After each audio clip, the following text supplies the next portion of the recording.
Ida for wanting to burn my ex-husband's new life to the ground after he stole my business? The words feel harsh, even to me, but the sheer depth of betrayal, the calculated dismantling of everything we built, fuels an inferno of emotions I struggle to contain. I teeter on the precipice between seeking justice and succumbing to raw, unadulterated vengeance. I need a perspective beyond my own, a voice to anchor me. So I, 42F, used to be married to Mark, 45M. 15 years, a decade of vows, a shared life woven with threads of dreams and hard work. We built a house, a home, and a business, Sweet Surrender, a small, online, artisanal bakery specializing in gluten-free and allergy-friendly treats. It wasn't just a venture, it was our shared child, nurtured with our combined passion and resources. Baking, for me, is more than a craft. It's an extension of my soul, a language of comfort and connection. I'm a trained pastry chef, and the kitchen is my sanctuary.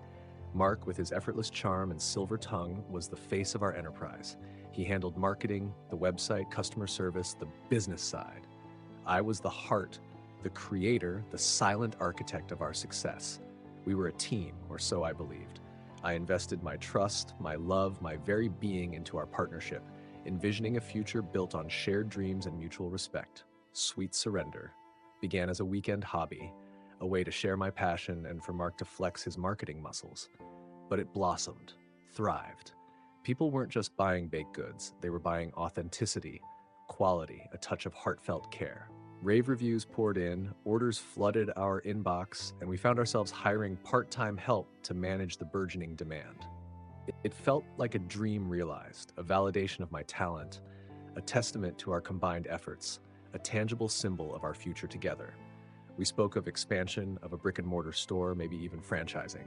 We had grand plans, a shared vision of a sweet, successful future. Then, about a year ago, the atmosphere shifted. Mark became distant, a phantom in our shared space.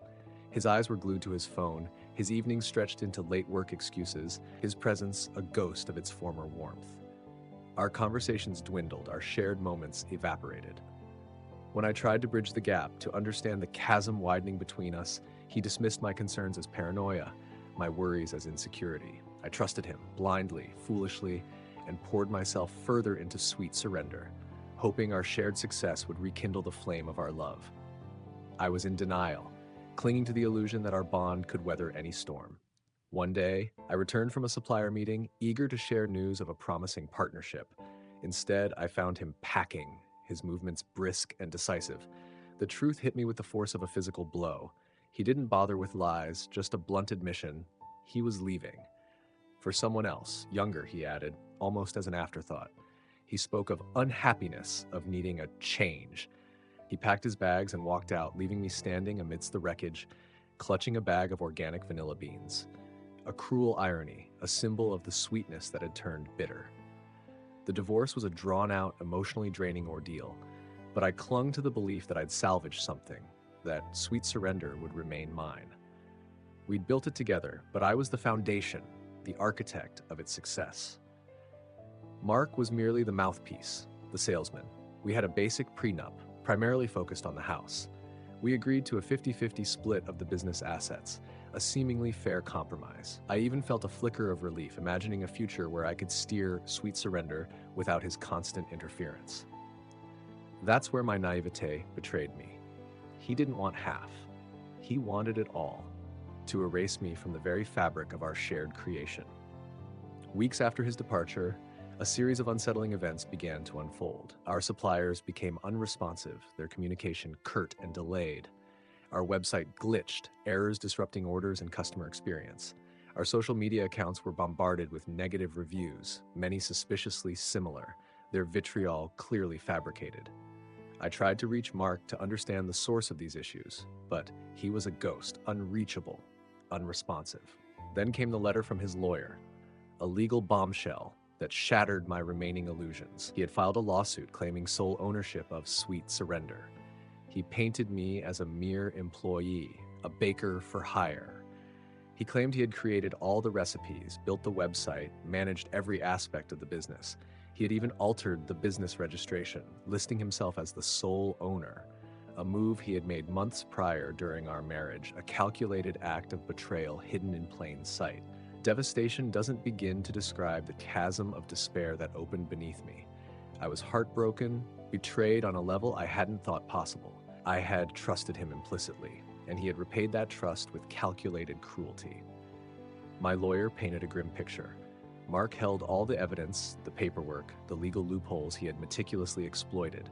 He had even swayed our employees, promising them better pay and benefits, manipulating them as he had manipulated me. Months of grueling legal battles followed, a relentless assault on my spirit and finances. I lost. The judge ruled in his favor. He took sweet surrender, the website, the social media, everything. I was left with nothing but a broken heart, a mountain of debt, and the bitter taste of betrayal. I felt hollow, adrift, as if my very identity had been stolen. He renamed the bakery Mark's Marvelous Muffins, the audacity, and brazenly sold my recipes, even using the photos I had painstakingly taken for the website, images that held memories, love, a piece of my soul. He was profiting from my work, my passion, my life, stealing my legacy, my future. Rage, grief, a burning desire for retribution, these emotions consumed me. I wanted to scream, to break things, to inflict the same pain he had inflicted on me, but I knew that would only perpetuate the cycle of destruction. I had to find a way to rebuild, to reclaim my life, to seek justice without sacrificing my integrity. I started small, baking from my kitchen, selling at local farmers markets. It was a humble beginning, a stark contrast to the success of Sweet Surrender, but it was a start. It was hard, physically and emotionally, but I was determined. I had the talent, the experience, and the unwavering support of my friends and family. They were my lifeline, my anchor, their encouragement, a beacon in the darkness. Then a few months ago, I received a message from an anonymous source, a link to a website. My breath hitched as I clicked, my heart pounding in my chest. It was a blog detailing Mark's new life. The beach town, the fancy house, the sports car, the 20-something influencer girlfriend plastered across his Instagram. He was living my dream, the life we had planned together, built on the foundation of my stolen work. He was flaunting his success, rubbing salt in my wounds. Livid doesn't even begin to describe the inferno of emotions that raged within me. I wanted to expose him, to tear down his carefully constructed facade, to make him pay for his treachery. But I knew that would only paint me as bitter, vindictive. So I chose a different path. I began documenting everything: screenshots, emails, legal documents, every digital footprint of his life. I was building a case, a weapon forged from truth, waiting for the opportune moment to strike. I also kept baking, building my new business, Sweet Revenge. Yes, on the nose, I know. I focused on quality, on customer service, on building a loyal following. I didn't steal his recipes, I created new ones, even better ones.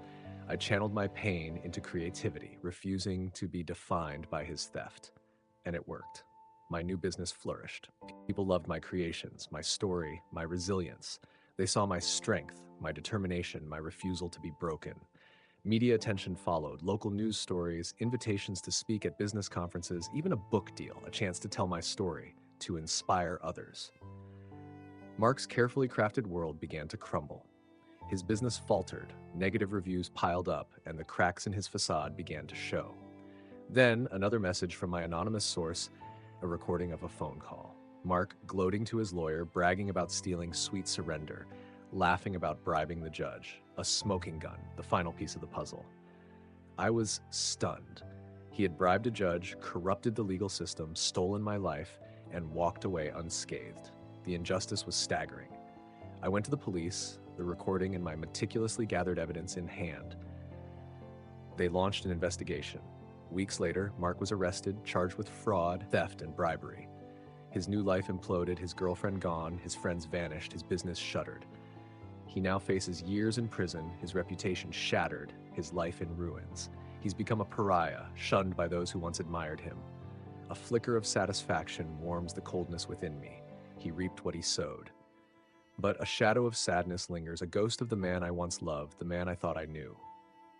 He traded love for greed, honesty for deceit, partnership for selfishness. Now I focus on sweet revenge, on my new life. I'm happy, successful, surrounded by genuine support. I've learned a hard lesson: trust cautiously and guard your creations fiercely. I've learned to value my own worth, to rise from the ashes, to build a future on my own terms. So, aid AA for wanting to burn his new life down? Was seeking justice a step too far? Did I let anger consume me? I need your honest opinions. Update 1. The response has been overwhelming, a tidal wave of support and empathy I never anticipated. Thank you, each and every one of you. I've spent hours poring over your messages, each word a balm to my wounded spirit. The sheer volume is staggering, a testament to the power of shared experiences and human connection. I'm doing my best to respond, but the sheer volume is a challenge. The anonymous source, a phantom in my story, has sparked much curiosity. Their knowledge of Mark's activities is uncanny, their access to his digital world seemingly limitless. It's as if they were a silent observer, a digital ghost, documenting his every move. I've considered every possibility: a disgruntled employee, a jilted lover, a betrayed family member. The precision and timing of their information suggest a calculated strategy, a patient wait for the perfect moment to strike. I've tried to trace their digital footprints, but they're masters of anonymity, leaving no trace of their presence.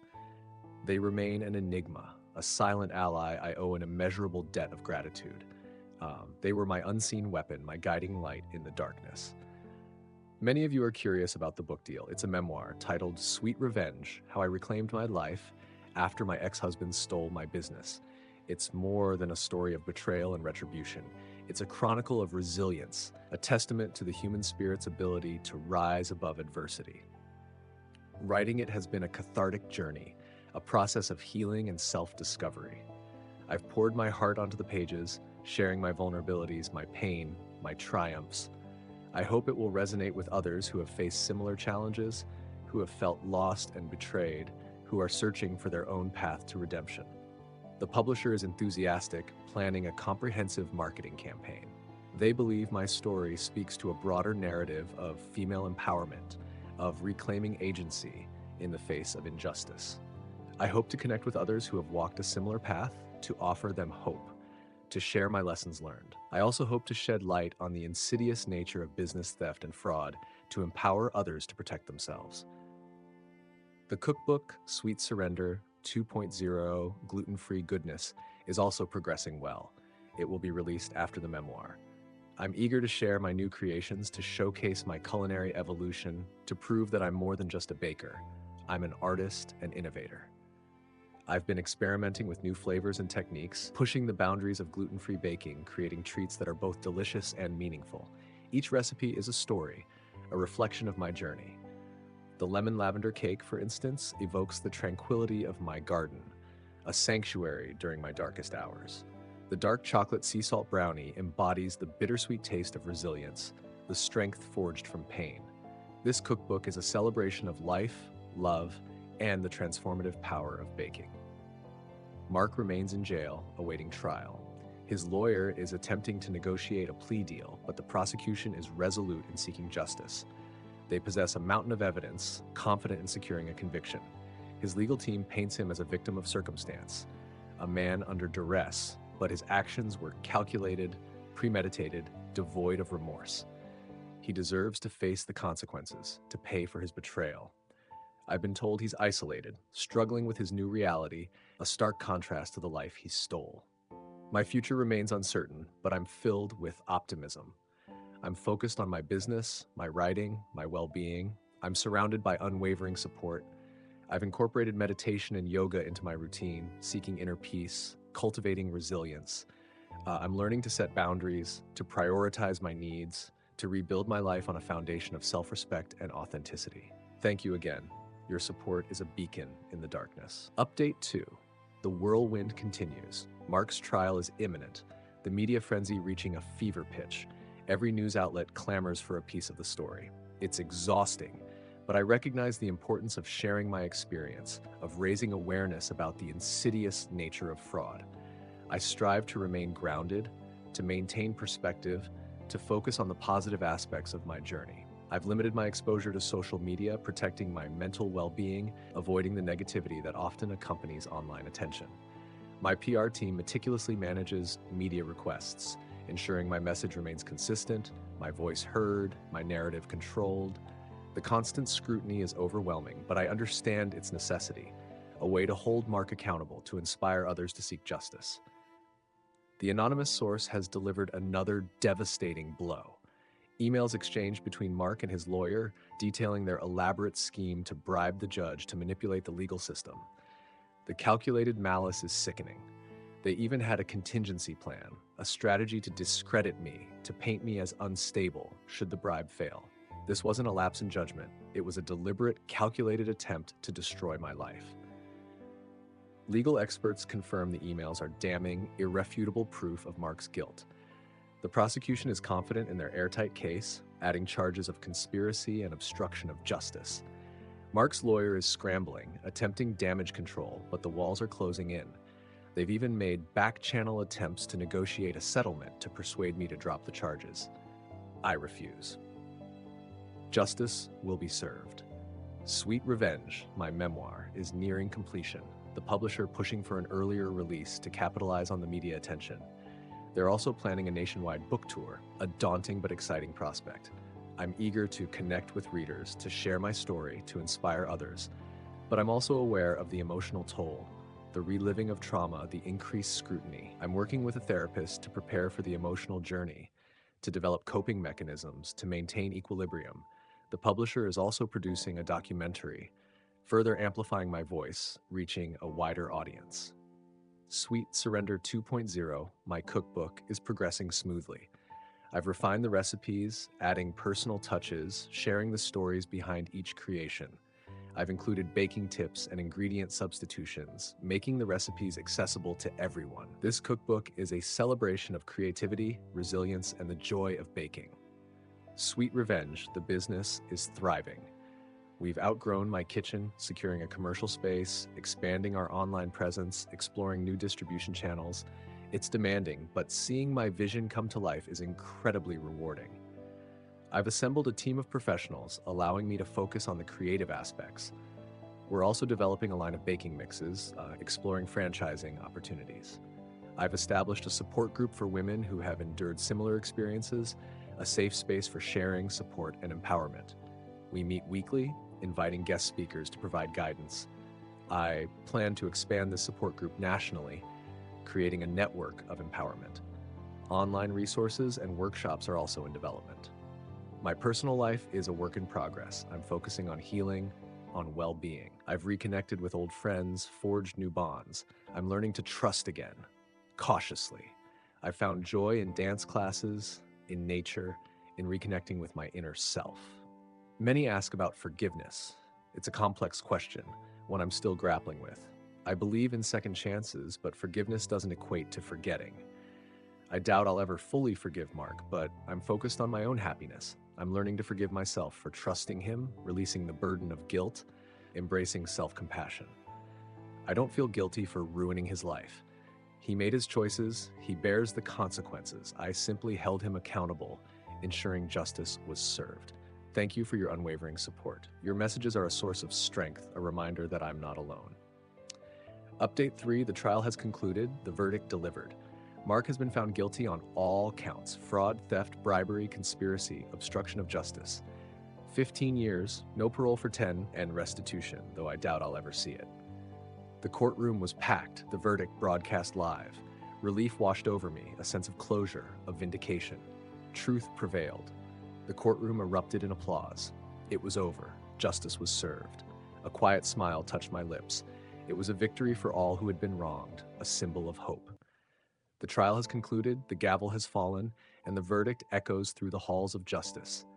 Mark has been found guilty on all counts: fraud, theft, bribery, conspiracy, obstruction of justice.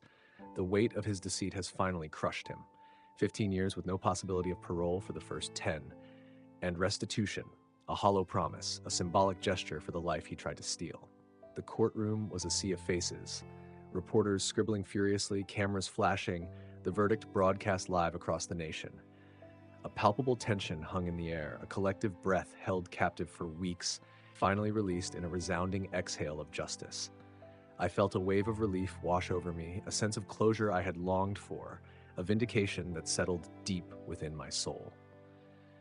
It was a moment of triumph, not just for me, but for every individual who has ever been wronged, for every voice silenced by betrayal, for every dream stolen by greed. It was a testament to the enduring power of truth, a beacon of hope illuminating the path towards justice. The courtroom erupted in applause, a thunderous ovation that reverberated through the space, a collective expression of relief, of support, of shared victory. I felt a surge of emotion, a complex tapestry of relief, gratitude, and a quiet sense of peace. It was finally over. Justice, though delayed, had been served. A small, almost imperceptible smile touched my lips, a subtle acknowledgement of the long and arduous journey that had led me to this moment. It was a victory not just for myself, but for the countless others who had placed their faith in the legal system, who had dared to hope that truth would ultimately prevail. Mark's lawyer, ever the opportunist, immediately announced their intention to appeal the verdict, a desperate attempt to cling to a dwindling hope. But legal experts deem it a long shot, a futile gesture, given the overwhelming weight of the evidence and the judge's meticulous ruling. They claim bias, undue influence from the media, a desperate attempt to deflect responsibility. However, the prosecution remains confident, their case airtight, their resolve unwavering. They are prepared to defend the verdict, to uphold the principles of justice, and to ensure that Mark faces the full consequences of his actions. The media coverage has been relentless, a constant barrage of interview requests, news reports, and social media commentary. I've been navigating this whirlwind of attention with a mixture of weariness and determination. My PR team has been working tirelessly to manage the influx of requests, carefully curating the interviews I grant, ensuring that my message remains consistent, that my voice is heard above the noise.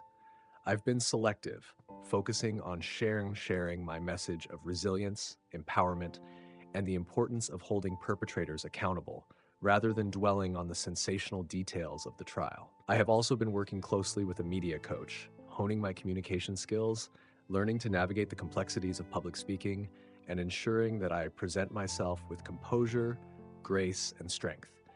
I am learning to harness the power of my voice, to articulate my truth with clarity and conviction, and to connect with my audience on a deeper, more meaningful level. The anonymous source, my enigmatic ally, reached out one final time, a parting message that finally unveiled their identity. It was Mark's former assistant, a woman named Sarah, someone who had witnessed his unethical behavior firsthand, someone who had been burdened by the weight of his deceit, someone who was ultimately disgusted by his actions. She had been meticulously collecting evidence for months, patiently waiting for the opportune moment to come forward to expose the truth. She explained that she had initially been hesitant, paralyzed by fear of retaliation, but that the impact of Mark's actions on my life, the sheer scale of his betrayal, had ultimately compelled her to do the right thing. I'm eternally grateful for her courage, her unwavering support, her pivotal role in bringing Mark to justice. I have made it a point to publicly thank Sarah, to acknowledge her bravery, and to offer her my unwavering support in any way I can. She has become more than just an informant. She has become a close friend, a confidant, a symbol of hope in the face of adversity. My book, Sweet Revenge, has been released to widespread acclaim, a testament to the power of storytelling, a beacon of inspiration for those who have faced similar challenges.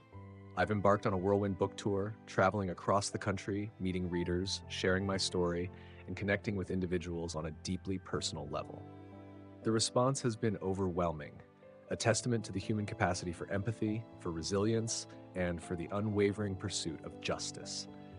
The book tour has been emotionally draining, forcing me to relive the trauma, to confront the pain, but it has also been incredibly rewarding, a powerful reminder of the impact my story has had on the lives of others. I have met countless individuals who have been inspired by my journey, who have found solace in my words, and who have been empowered to overcome their own personal struggles. I have also been working closely with a therapist, processing the complex emotions that have surfaced during the book tour, managing the stress and pressure, and maintaining my emotional well-being. The book has opened doors for me that I never dreamed possible, creating opportunities for growth, for connection, and for making a positive impact on the world. Sweet Surrender 2.0, my cookbook, is also experiencing tremendous success, a culinary expression of my resilience, a testament to my unwavering passion for baking. I'm planning a series of cooking demonstrations and workshops, sharing my knowledge, inspiring others to embrace the joy of creating and fostering a sense of community. I have been partnering with local businesses, hosting these events in various locations, and witnessing the power of food to bring people together. I am also working diligently on creating online cooking tutorials, expanding my reach to a global audience, and sharing my culinary expertise with the world. I am also exploring the possibility of launching a line of merchandise related to the book and the cookbook, further extending my brand and creating new avenues for engagement. Sweet Revenge, the business, continues to thrive, a testament to my unwavering determination, a symbol of my triumph over adversity. We've secured a larger commercial space, a significant milestone in our growth, and we are actively hiring more staff, creating opportunities for others. We're also developing innovative new product lines, expanding our online presence, and exploring new markets, both domestically and internationally. We have successfully launched a line of gluten-free baking mixes, which have proven to be exceptionally popular, exceeding our sales projections and significantly expanding our customer base. We are also seriously exploring the possibility of opening a second location, a strategic move to further expand our brand presence and reach new customers. We have also implemented a delivery service, enhancing customer convenience and accessibility. I've made a conscious decision to prioritize giving back to the community, to use my success to empower others, and to make a positive impact on the world. I've been volunteering at local shelters, supporting organizations that provide assistance to victims of fraud and abuse, and actively participating in initiatives that promote social justice. I've also established a scholarship fund for aspiring female entrepreneurs, a tangible way to support women in their pursuit of their dreams. The scholarship fund, aptly named the Sweet Resilience Scholarship, provides financial assistance, mentorship, and resources to women who are embarking on their own entrepreneurial journeys. I have also been collaborating with a local nonprofit organization, providing mentorship and guidance to women who are starting their own businesses, sharing my experiences, offering support, and helping them navigate the challenges of entrepreneurship. I am also in the process of creating a series of online workshops, providing accessible and valuable resources to women seeking to develop their business skills. As for my personal life, I'm continuing to heal, to grow, and to embrace the future with open arms. I've started dating again, but I'm being more selective, prioritizing genuine connection and emotional maturity. I'm surrounded by an incredible network of friends and family whose unwavering support has been a constant source of strength and comfort.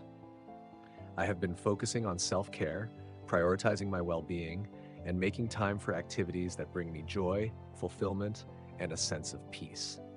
I have also been diligently working on setting healthy boundaries in my relationships, protecting my energy, maintaining my emotional well-being, and fostering healthy connections with others. I am learning to prioritize my needs, to communicate my boundaries clearly and effectively, and to build relationships based on mutual respect, trust, and understanding. I have also joined a hiking group, embracing the beauty of nature, finding solace in the outdoors, and connecting with like-minded individuals who share my passion for adventure and well-being. I've learned invaluable lessons from this experience, lessons that have shaped me, strengthened me, and transformed me into the person I am today. I've learned about the true meaning of resilience, the power of forgiveness, though not forgetting, and the paramount importance of standing up for what is right, even in the face of adversity. I've also learned that even in the darkest of times, there is always a glimmer of hope, a beacon of light that can guide us through the darkness. I have learned to trust my instincts, to listen to my inner voice, and to have unwavering faith in my own strength and capabilities. I have learned to value my worth, to embrace my vulnerability, to celebrate my triumphs, and to accept my imperfections. I have learned to find joy in the present moment, to appreciate the simple things in life, and to live each day with purpose, gratitude, and intention. I'm now focused on building a bright future, a future filled with happiness, success, and purpose, a future that I am creating on my own terms. Thank you, each and every one of you, for being a part of my journey, for your unwavering support, for your kind words, and for your belief in me. I have a profound feeling that this is just the beginning of a new chapter in my life. A chapter filled with endless possibilities, a chapter defined by hope, healing, and happiness. I am incredibly excited to see what the future holds, and I am deeply grateful for the opportunity to share my story with the world, to inspire others to overcome adversity, and to make a positive impact on the lives of those around me. If you thought that was crazy, hit that like button and subscribe for more wild stories. And if you didn't quite enjoy it, feel free to hit the dislike. Your feedback means a lot. Drop a comment below and let me know what you think, or share your own experiences. And don't forget to check out my other videos for more insane tales. Thanks for watching, and I'll see you in the next one.